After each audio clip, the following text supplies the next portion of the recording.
לקוחה מקסימה שניסתה להסביר לי את הפיברומיאלגיה, אמרה לי, בוא אני אספר לך דוגמה. כשאתה, אלי, הולך לחתונה, מבחינתך זה נחמד. אתה הולך ואתה שומע מוזיקה, ויש ריקודים, ויש אוכל טוב, ואתה פוגש אנשים שלא פגשת מזמן, ואתה שמח, ואתה חוזר הביתה, והערב נחמד והתלבשת יפה, הכל טוב. זה החוויה שלך בחתונה. עכשיו בוא אני אספר לך את החוויה שלי בחתונה. מתלבשים ללכת לחתונה.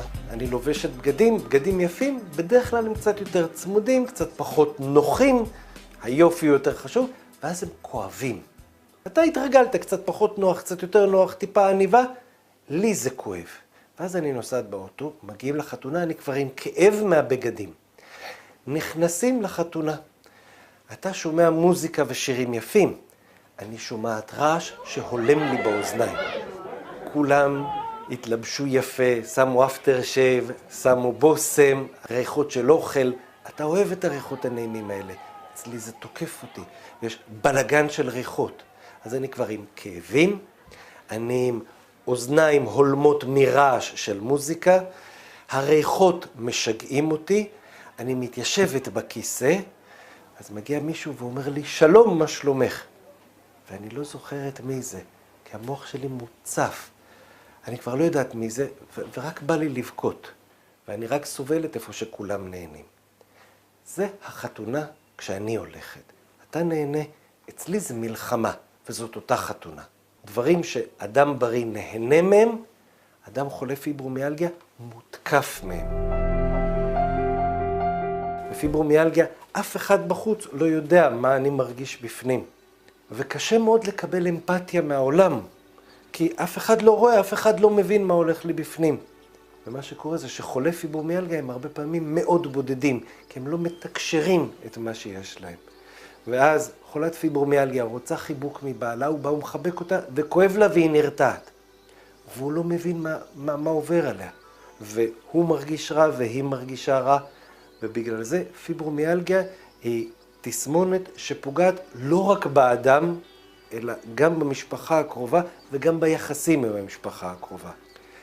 חולה פיברומיאלגיה שהמשפחה שלו, בן הזוג שלו, האחים, החברים, מקום העבודה, אם הוא יכול לעבוד, כשאלה מבינים את מה שעובר על חולי הפיברומיאלגיה, חולי הפיברומיאלגיה מתמודד יותר טוב עם המחלה.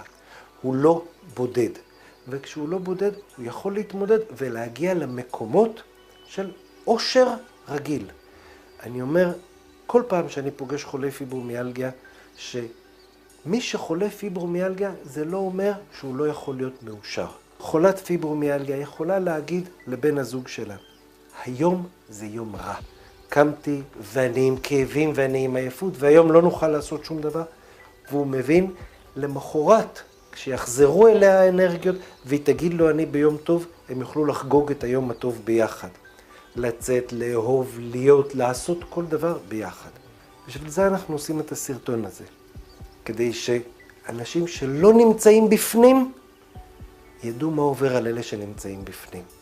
לפעמים אנחנו נמצאים במקום שקשה לנו ואנחנו לא יכולים לספר את עצמנו. אם הסרטון הזה יעזור לחלק מכם, לספר לאחרים איפה אתם נמצאים, פחות או יותר. כי אני לא יכול לדייק על כל אחד.